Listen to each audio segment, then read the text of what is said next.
Hi, I'm Emily. And I'm Mary. Welcome to Chatterbox Box, an F1 podcast. Box.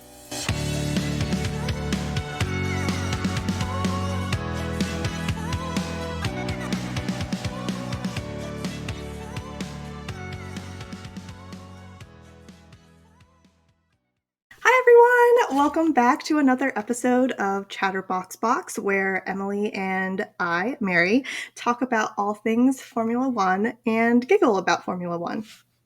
Yes, this is going to be a giggle heavy episode. We're filming at night, which we don't usually do.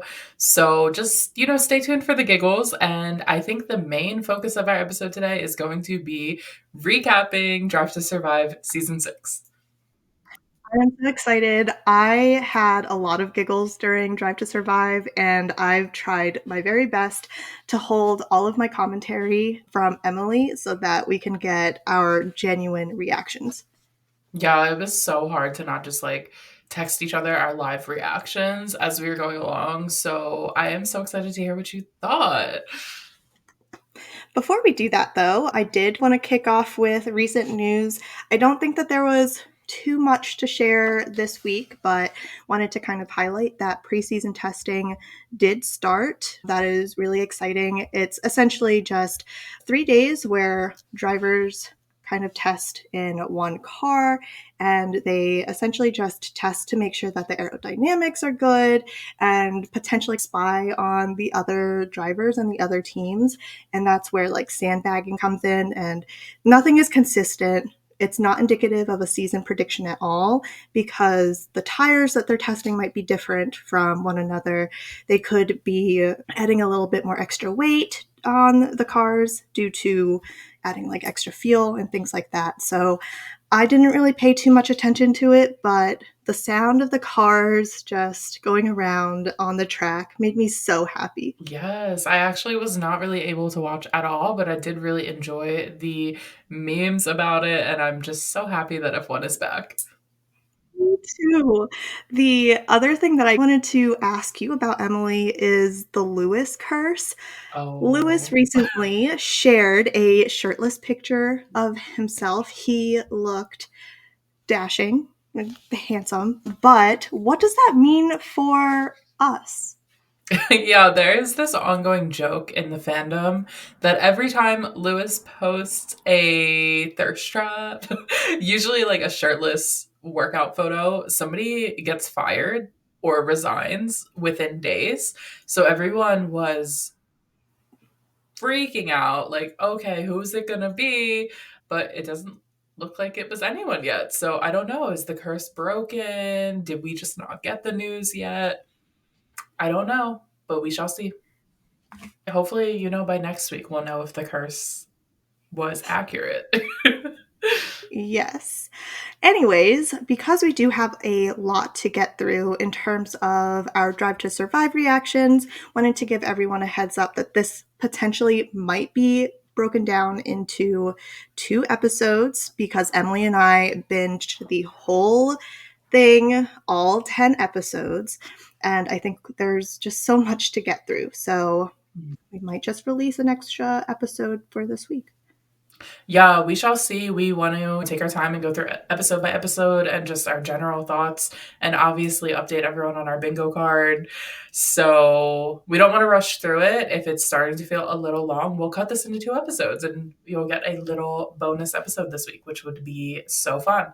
But yeah, I'm really excited to talk about Drive to Survive. Should we just kick it off with our general thoughts, reactions, just about the season as a whole? How did you feel about it? I liked this season. I think it helped me as a new kind of Formula One fan.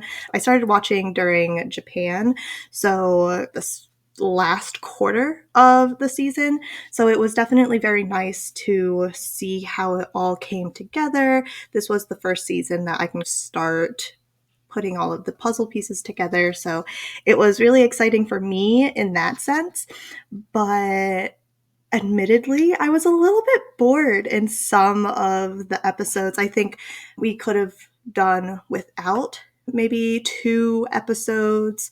One episode, I thought they didn't hype it up enough. But yeah, we'll jump into that when we get there. What were your initial thoughts? I really enjoyed it. I really liked getting to watch this, knowing that I watched the whole 2023 season and see, oh, I remember watching that. Or, oh, wow, I didn't realize that all this other stuff was going on behind the scenes, like during that race. I didn't know about that. So that was really fun for me.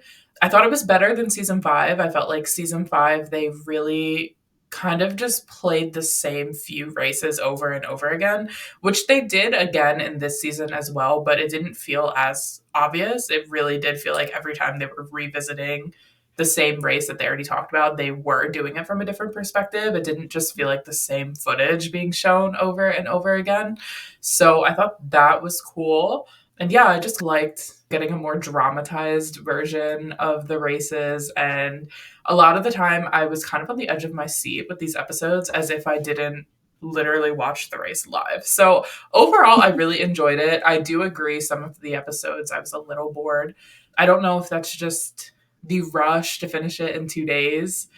Maybe I would have enjoyed it more if we had time to savor it. I wish that they would release it a little sooner next year so that it's not just like the weekend before race weekend. We have more time to absorb it. But overall, I think I really liked it. It was worth the wait for me and I enjoyed it. Yeah, I definitely think this is a really awesome transition to the 2024 season, especially how they bookmark the 2023 season, like in the last episode, which is really nice. But yes, I agree with you. Would have really enjoyed it if it was just maybe 1 week earlier so that we could thoroughly enjoy everything and not have to juggle both preseason testing and Drive to Survive. Yeah, I feel like because I knew Drive to Survive was coming out, I didn't even really want to bother trying to follow preseason testing because I knew we wouldn't have time on here to talk about both. So I wish that we had Drive to Survive last week and we could have spent all last week talking about that and then we could have dedicated more time this week to preseason testing. But it is what it is. I'm happy for the timeline. I do think it helps to usher in the new season. So yeah, should we review our bingo board? Yeah, I got one bingo. I actually made the bingo card and I didn't print it out. I just added like stamps and wrote it down in my bullet journal. But I got one bingo. Okay, Slay. Yeah, I have our bingo card. I printed it out. I do not have your creative talents. So I have two bingos, but I think we were talking before we started the episode. I don't know if I should have checked one off. So we'll put our bingo card in the YouTube version so you can see what we're referencing. But if you're listening to this on Spotify, you can check on our Instagram, ChatterboxBoxF1. And in the middle, we had SD Bestie on the podium baby, and I was like, oh, I don't know if I should check this off because they didn't play the clip of him saying SD Bestie on the podium baby, but him being on the podium was like a storyline. So I did check it off, which gave me straight across the middle bingo and then all the way down the right side bingo. Yeah, that one I was unsure about. I was hoping that, or like my expectation around that was that I would hear Esty Bestie on the podium, so I excluded that. But just to bring everyone in, on the far right column, we had the Liam Lawson, Singapore quali, the departure of Gunther, the Nick DeVries exit, Australia chaos, as well as the tension at Mercedes with Lewis. So I'm glad we were able Yes. to get one, maybe two bingos out of our bingo card. Yeah, and then our middle, we had Will Buxton says something obvious. Vegas manhole. Probably should have said drain cover. I don't know why I said manhole, but it was not that big. Free space, SD Bestie on the podium baby, and Nick DeVries exit. So kind of like up in the air if we want to count SD Bestie on the podium baby. I think our predictions were pretty spot on. We did overestimate how much they would talk about Checo and Max. I did not realize that Max was intentionally not a part of the season. This season, I didn't know that was like a known thing, or I would not have predicted some of the things I predicted. So we didn't get anything about Checo versus Max or like the Checo criticism throughout the season. We didn't get really a ton on Red Bull at all. We got a lot about AlphaTauri and a lot with Christian Horner like talking about AlphaTauri, but we didn't get a Yeah. lot about the big Red Bull team. They didn't talk about Imola being canceled, which I definitely thought they would. while we did have a McLaren episode, and we'll talk more about this when we go episode by episode, a lot of our McLaren predictions did not come true. And we didn't get any team principals arguing. I think I was hoping for a repeat of I have it printed out. But we Me didn't get too. that. And we didn't get anything about the Qatar racing conditions. I think maybe Drive to Survive wasn't in Qatar, or it just didn't fit into their storyline. But otherwise, overall, I think we were really good with our predictions, and maybe Drive to Survive should hire us because clearly we're on the same page as what is a fun, dramatic moment to include. That's a really nice thought. I was a little bit disappointed to not see the Qatar racing conditions, but I think that could have potentially put Formula One in negative lighting. And that's why, like, either they weren't there to record it or they just didn't want to have any negative kind of press around it. Mm-hmm. But it would have been really interesting just to hear the racing conditions. I know they talked about it briefly for Singapore, just based on the heat and the humidity, but just being able to hear and see that driving in a Formula One car is not as sexy as one might think. There is a lot of hard work involved, and we do need to admire all of the work and dedication that goes into not only driving a Formula One car, but the engineering and the entire teamwork that goes into it. Yeah, I thought that some of the stuff we didn't get on my bingo card definitely would have been in the season, and I'm surprised that it wasn't. But overall, happy with our predictions and think we were pretty spot on. I agree. I also reached out to our Threads friends just to see what they all thought. And I was curious mostly because I didn't watch the 2023 season as a whole. So there were a couple of folks that said that this season was kind of a hot mess compared to other seasons, mostly because of the discrepancies. Like, I think some radio discussions were used for different races, and there were, like, obviously some gaps within the storylines that seemed big to us that wasn't covered. So the majority of the folks that we polled, 35% said that the season had got gaps, and they aren't a huge fan of the season overall. So Oh, that's interesting. I've honestly felt it was pretty accurate to the season as a whole. I didn't notice any like big discrepancies. I didn't find myself being like, that wasn't this race. So I'm surprised, but yeah, different strokes for different folks, I guess. yeah, it is definitely a dramatized kind of recap of the season. Definitely don't put your Formula One fan hat on for this, but enjoy it as someone that might love the gossip, the drama, and learning a little bit more about your drivers, your favorite ones, and maybe even the ones you dislike. Yeah, I really view Drive to Survive as having a similar vibe of like when your favorite book gets made into a movie and you're like, they didn't include that one dialogue from page 412. Like, what the heck? They Yeah. can't fit 23 races, I guess 22 since Imola was canceled, into 10 episodes and also give all this like dramatic backstory. So I think it makes sense that it wouldn't be like perfect. I think one other thing that I was surprised about, did you notice that Alfa Romeo was like barely in any of the storylines? I'm wondering if like they just are a very wholesome, like chill team and everything went well, or I don't know what else could have happened, but we didn't get a lot of Valtteri Bottas or Joe Guan You know, I did not notice that until you said that just now. Yu. Like, oh wait, you're right, Are we they didn't. are they forgettable?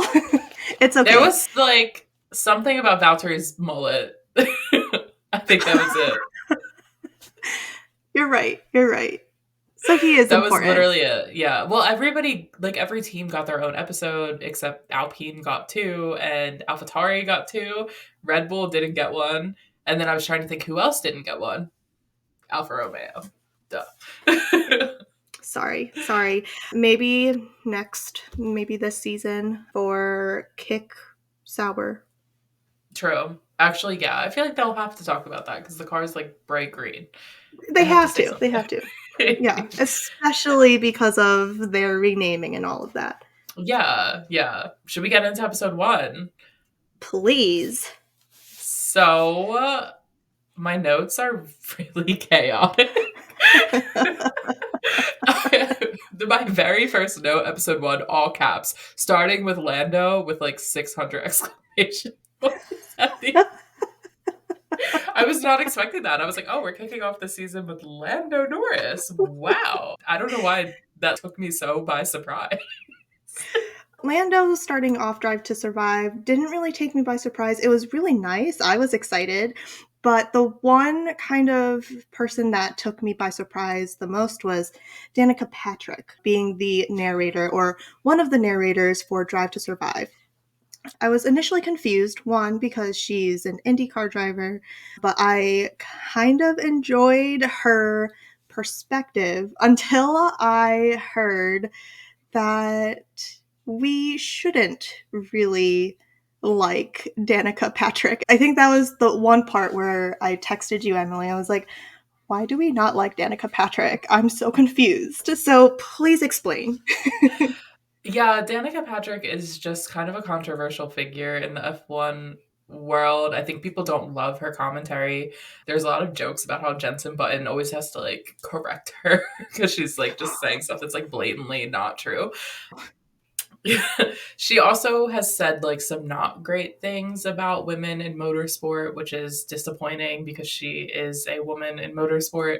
So yeah, not I think people were kind of disappointed because you could see what Netflix was trying to do, right? Like they're trying to bring in like more female commentators, like that's awesome.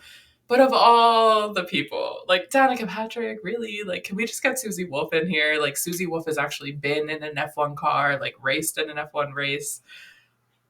Come on. Why? And I didn't really feel that anything she said had any sort of depth or uniqueness to it that we couldn't have just got from someone else. There were a few things she said that I was just like, duh. Like it was almost like Will Buxton level obvious. Yes. So I was very interested in that decision. I wonder if they'll do it again next season. I now knowing what I know, I don't really think so, or at least I hope not. I think Netflix does pay attention to their fans. So I would definitely much rather see Claire Williams. I loved hearing her perspective, especially as an ex team principal at Williams, and also Susie Wolf. I think I love her and I love the entire Wolf family. Yeah, I loved having Claire back. I was like, oh, she's back. That was really great. So I think they could have just had her and that would have been fine. I think I saw a lot of funny like TikToks and memes about, Drive to Survive fans and F1 fans can only agree on one thing, and it's that they all don't like Danica Patrick. And I was like, oh, wow. I guess that's valid now, though. I can Yeah. see that. Yeah. Otherwise, in episode 1, I thought it was very interesting that they kicked it off with this like very ritzy Aston Martin party. I think sometimes because like I am such a big F1 fan and I'm broke, I forget how much money is in the sport. That party looked wild. It looked like something you would have seen in like Gossip Girl. I was very like, wow. My notes on this party I don't even know if I should read these because this is just like so chaotic. Here are my notes from the party. Why does Lance look hot at this party? Why? I That is so funny. I did not find him particularly attractive during the party, but I think it was after he had broken his wrists and he was going back to racing. There was one scene where he's like waving to people, saying hello, goodbye, and then this one scene where he just winks.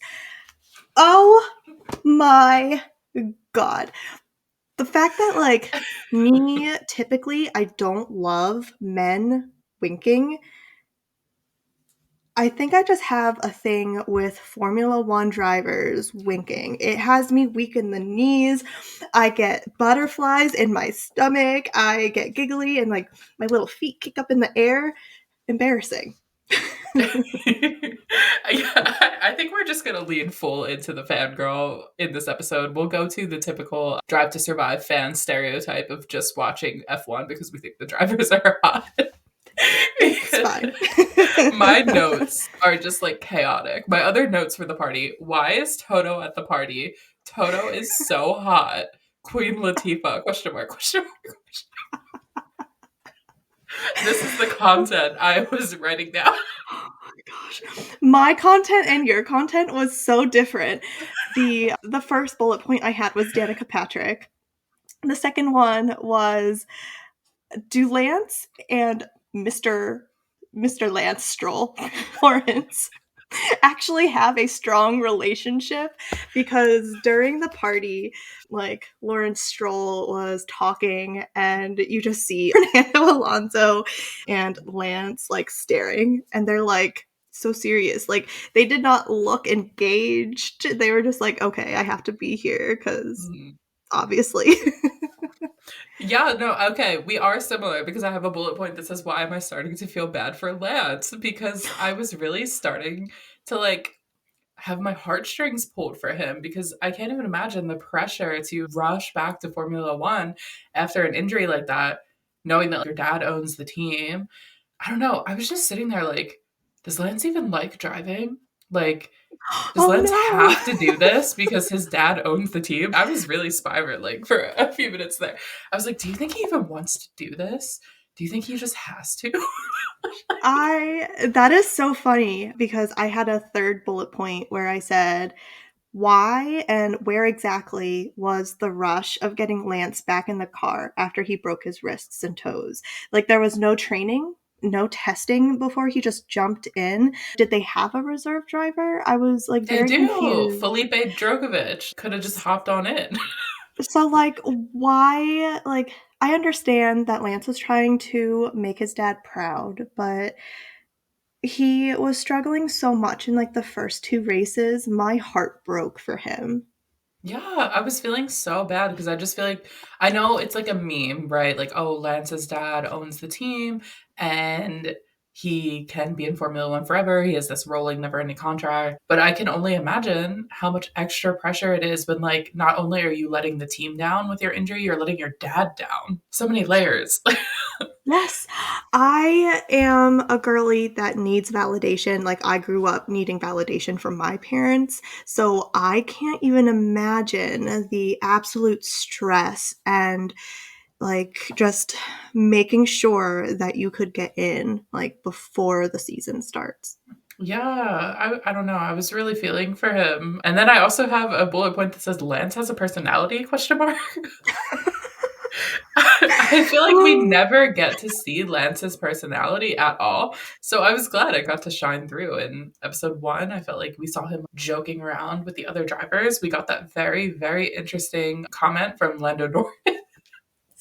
yes, I wrote that, and I love that Carlos was like, obviously, like if he can drive, he can obviously do that sort of activity too. And I was like, oh, great. And Lance, like, I thought his retort was very cute, a little bit humorous as well, but essentially he was like, no, my mind is purely on racing. Just me, myself, and I, and the car, and the track. Yeah.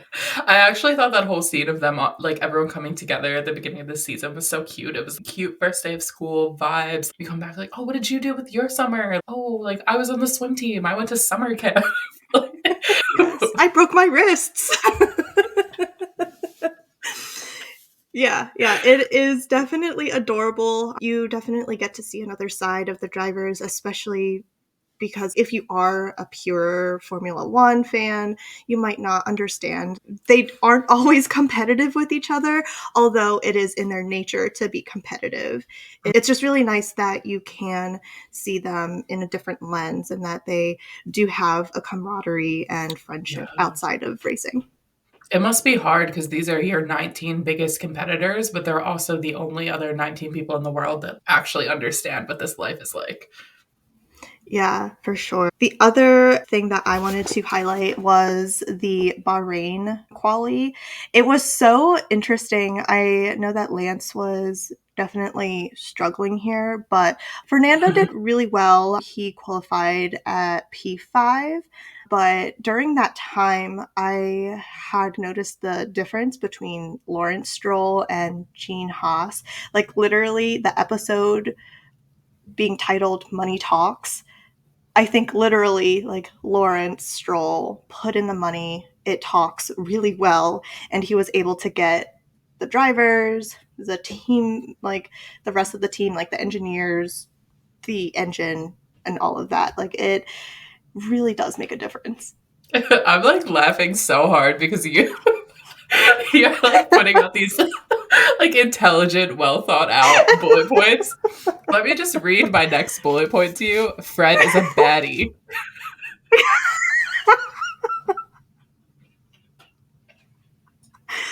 Woo! And then my bullet point after that was Lewis, please get different sunglasses. Well, the next bullet point, I said, LOL, Charles and his red pants. We should have had that on the bingo card. So I right. forgot all about his red pants. You know what else I have to say? This is an LOL bullet point, but it's also kind of serious. Can we stop body shaming Fred? Why was this a theme of the whole season? Like, they kept making fun of Fred's belly. I was like, let Fred live. Like, stop. I was so sad for Fred. I think, you know what? It's fine. He obviously wants to focus and prioritize other things. Maybe it's health related. Like, you never know what is going on in someone's life. Just leave Fred alone. He is a great team principal, adorable, little funny man. Yeah, obviously him and Toto are really good friends, and I would hope that Toto isn't making those kind of jokes towards someone unless he knows they're cool with it. But after like the fifth joke about Fred's belly, I was like, can we let this go? Like, I was getting a little annoyed. I was getting a little uncomfortable. Like, Fred, please. I'm like, leave Fred alone. That's my best friend. Literally. The other kind of LOL moment I had was Carlos looked cute tugging at Charles's shirt. If I can find or make like a little video of that, I thought it was so adorable. It was like your like brother or someone close to you just like slightly pulling at your shirt like, hey, pay attention to me. wait for me. That was so cute. Continuing on to Bahrain, I said Merc be struggling, which was totally valid. Like, I think that was kind of like, haha, but like also, oh no, like this is obviously we knew what the results were for the 2023 season, but highlighted the fact that there definitely was a huge struggle, and it was something that not everyone, like obviously Mercedes was not familiar with that feeling of being challenged and not having the right kind of car to race with other contenders. Like, in the same vein, I had wrote down what Toto said, which was, we need a postmortem because this is incomprehensible to me. And I laughed at that. And I don't think you'll really laugh at that, mostly because it's like very corporate speak. And I was like, please make it a blameless postmortem. But essentially, like in my line of work, and I'm sure like other people's line of work, if something like badly happens, they try and understand what happens, like what did you guys do, what did this team do, and hopefully be able to learn from that experience and grow from it. But I typically know it as a blameless postmortem, just to encourage more like transparency and honesty. Cute. Okay. Corporate Toto. It's that Harvard Business School vibe. Yes, it was a very adorable. I giggled a little bit. I needed to pause and I was like, I know something, like, I know what that means. Yes. Actually, the only other note I had for episode 1 was just Gunther with the sad face because it was just so obvious they were filming this without the knowledge that Gunther wasn't going to be there, but we had that knowledge, and I was like, oh, this is so sad. So definitely very, very sad. I had less notes for episode 2. I don't know if you have more notes than I do. Episode 2, I actually stopped giggling a little bit and I had a little bit more serious notes. I don't know what was happening with me. Amazing. Clearly did not have one coherent or intelligent thought for all of episode 1. But for episode 2, I said it was really weird to see them actually doing season launches. They showed a few of the season launches in episode 2 for 2023, and I was thinking about how all of the big teams this year just didn't do a launch. They just were like, here's a video. And it made me kind of sad that we missed out on the actual season launch era.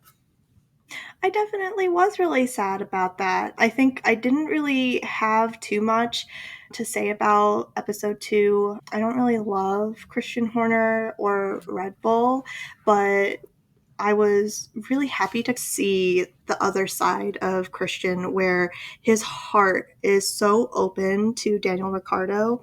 The first quote was from, I think, Christian's daughter. They were like, "Who's first place in your heart?" And Christian was like, "Daniel Ricciardo." And I was like, he's first place in my heart too.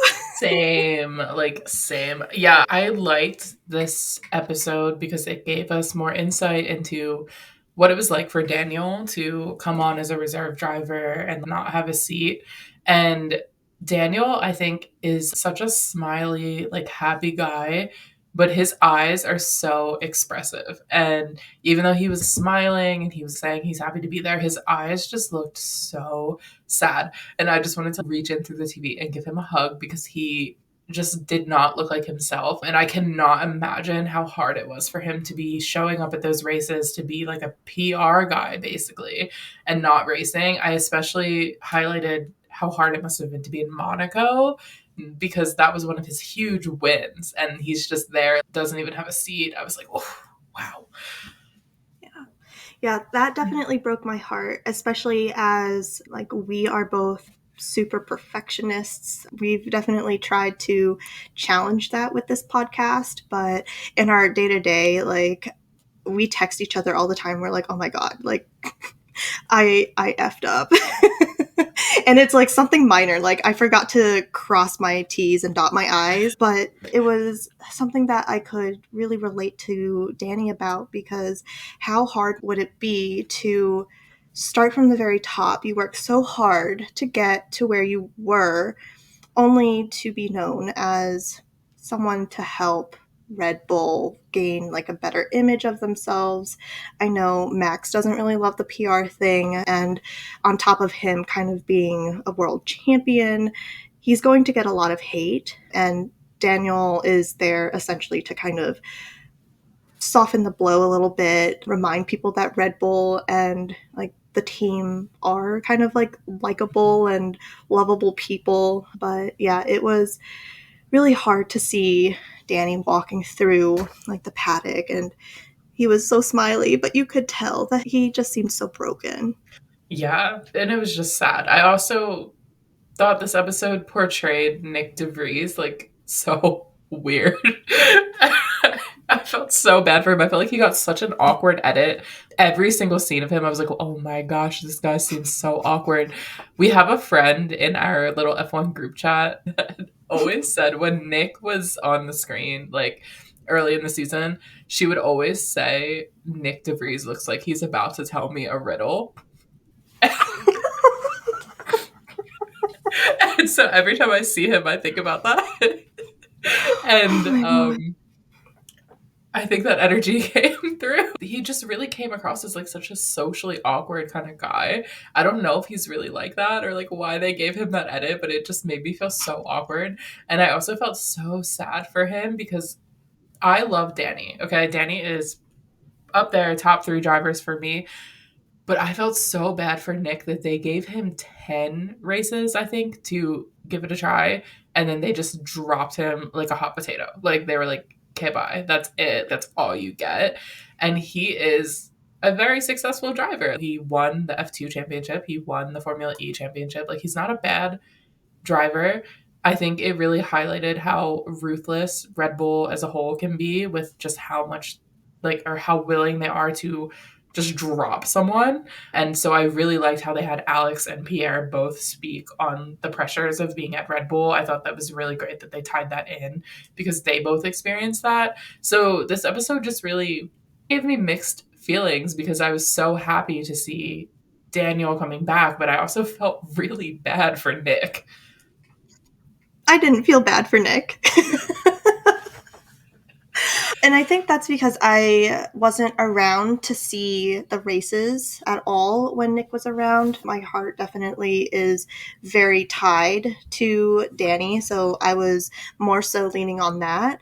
But I didn't really, I guess it was because of the editing. I didn't like Nick. I think he was a little bit full of himself, which I understand. He is a winner in other like motorsports, but it's always a different challenge, and you never know until you actually get a chance to be in like that specific car. So the fact that he jumped straight in, he was like, yeah, I'm gonna beat Yuki.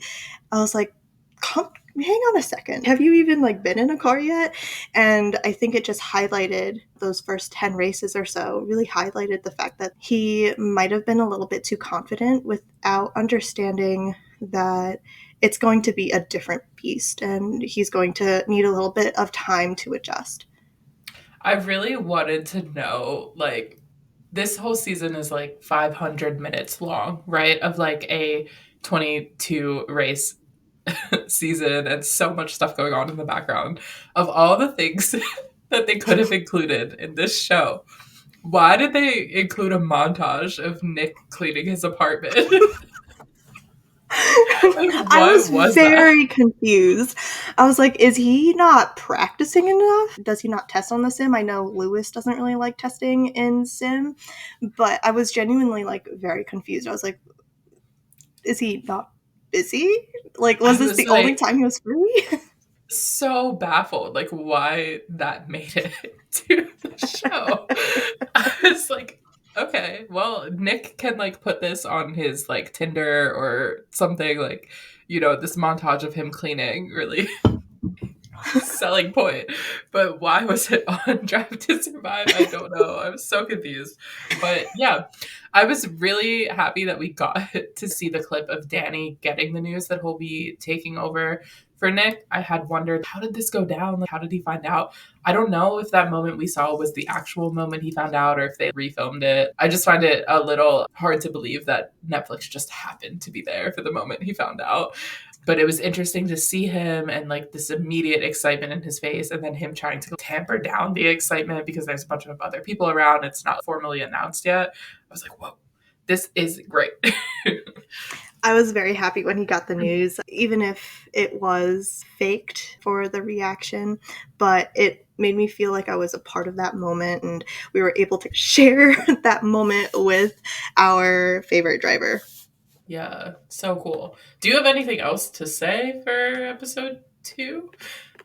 No, that's all I had to say for episode 2. Okay. Sorry to Nick DeVries. Sorry, Yeah. not sorry. Moving on. Episode 3. This was the McLaren episode. Yes. Yeah. My first note is, oh, this is kind of tense. I think it was like the season launch.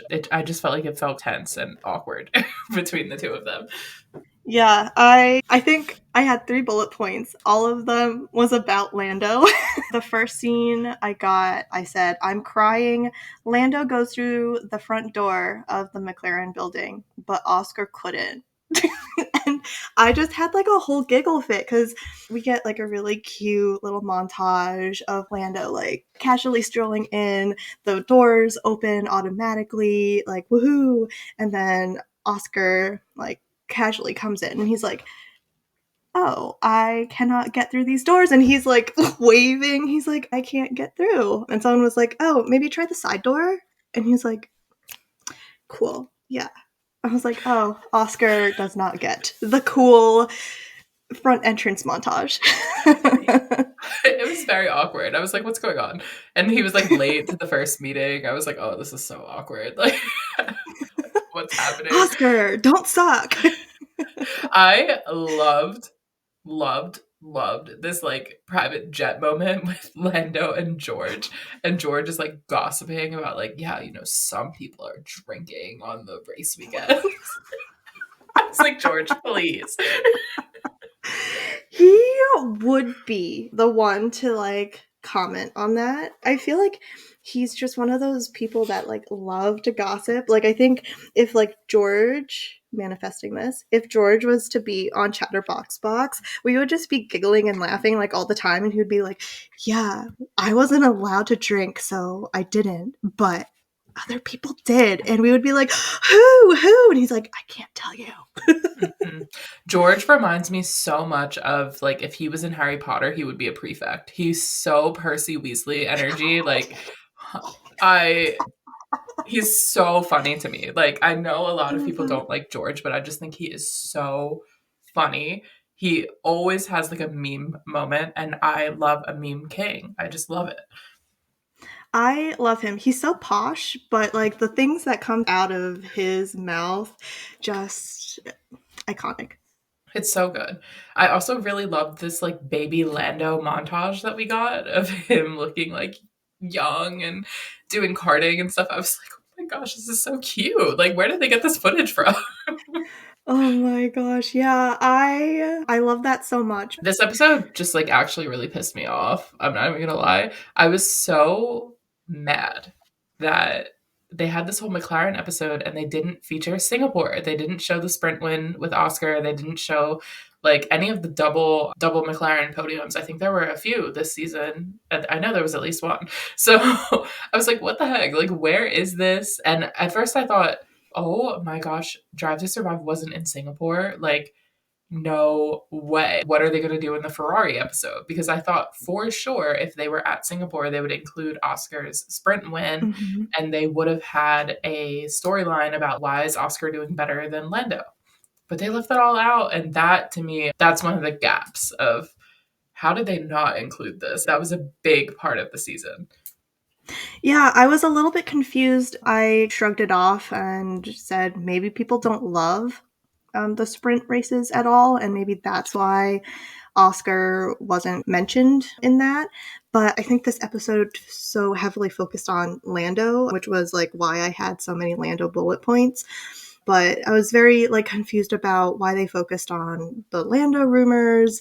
I know that the car sucked in like the first half of the season, and it's kind of valid to be like, oh, like Lando is a good driver. Maybe he wants to go somewhere else with a better car.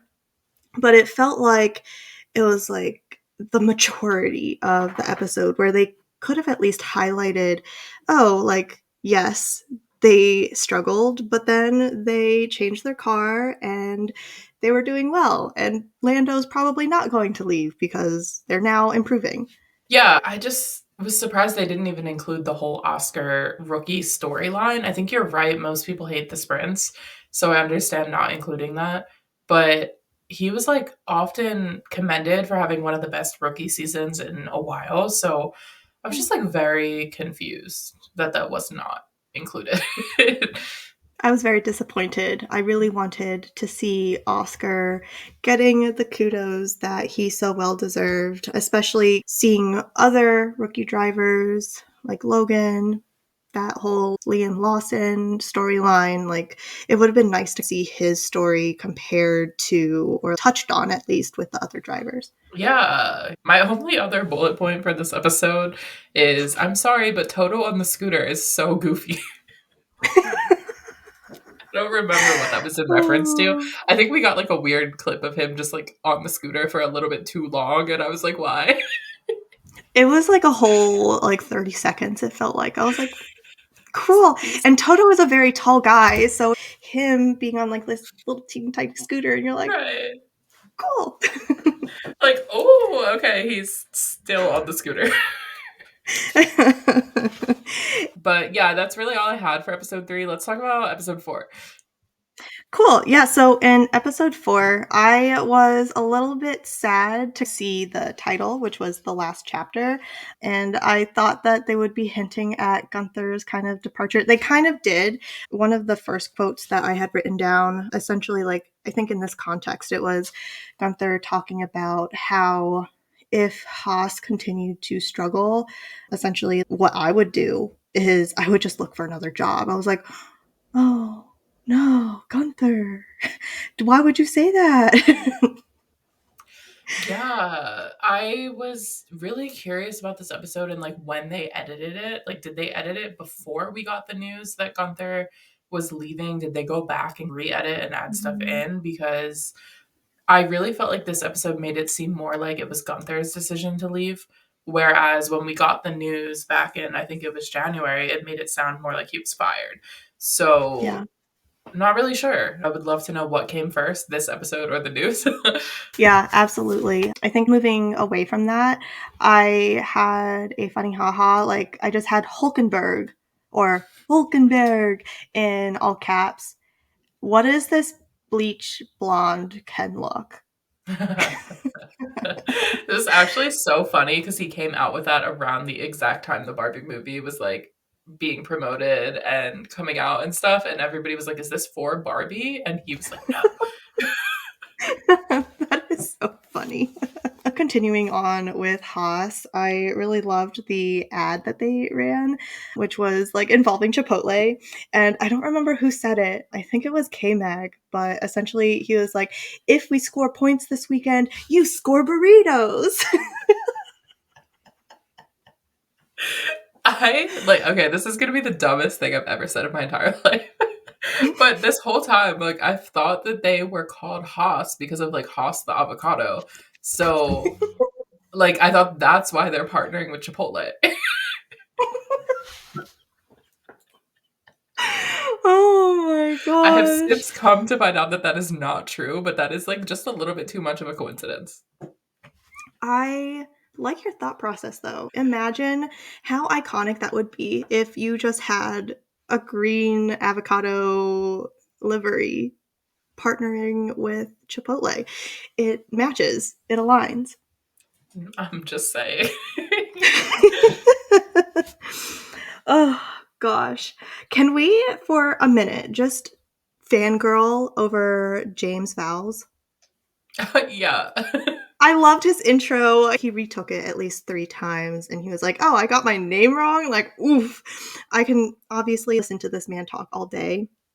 And I actually was so enamored by the fact that he is a geek through and through. He was talking about how, like, data for me is the foundation of Formula One. And I'm like, wow, James, tell me more. Like, please tell me all about this data that you collect to work on Formula One. I love James so much. I loved him so much in the Williams launch that we got recently. My bullet points about James, I was like, why is he so awkward in this episode? That had this really awkward clip of him walking through the office and going, morning, morning, morning, morning. And I was like, and it went on for like way too long. And of course, you couldn't audibly hear anyone saying morning back. So it just felt so awkward. I was like, oh my gosh. I'm so I glad that love he that. is friendly and greeting everyone in the morning. But I was like, please stop this clip. I can't take it anymore. I actually rewatched that clip because I really loved it. I was considering using that for an Instagram reel or TikTok. That is so funny. Oh gosh. The one thing that was like totally awkward for me is Alex Albon. Like, why does he always look like he's suffering when he's doing neck exercises? I understand that there's like some images and like videos where, like, I think at one point last week or like the week before, I had seen Carlos doing neck exercises and he was like laying down. He had weights and he just looked so hot. And then like meanwhile you have Alex Albon and his like eyes are like getting pulled every which way and I'm like, Alex, are you okay? Like, please tell me if you're in pain. Yeah, I did not need to see that again. Yeah, I didn't really have much else for episode 4, honestly. I just said I really loved Claire's commentary. Again, I think I have that bullet point in every single episode, though. Yeah, I love Claire. I think the only other comment I had was, I cry, Gunther talking about life after Formula One. I was like, The please, no, foreshadowing is so please. sad. So sad. So, yeah, we are really yapping away about these episodes. And as we expected, we are going to have to cut this into 2. So, we are cutting this off here. Thanks, everyone, so much for listening. Our next episode will cover Drive to Survive episodes 5 through 10. And hopefully, we can fit that all into one episode. Wish us luck. All right. Thanks so much for tuning in, everyone. Over and out. Bye. Bye, F1 world. No, not yet, not yet. Oh no, I'm saying like bye for today.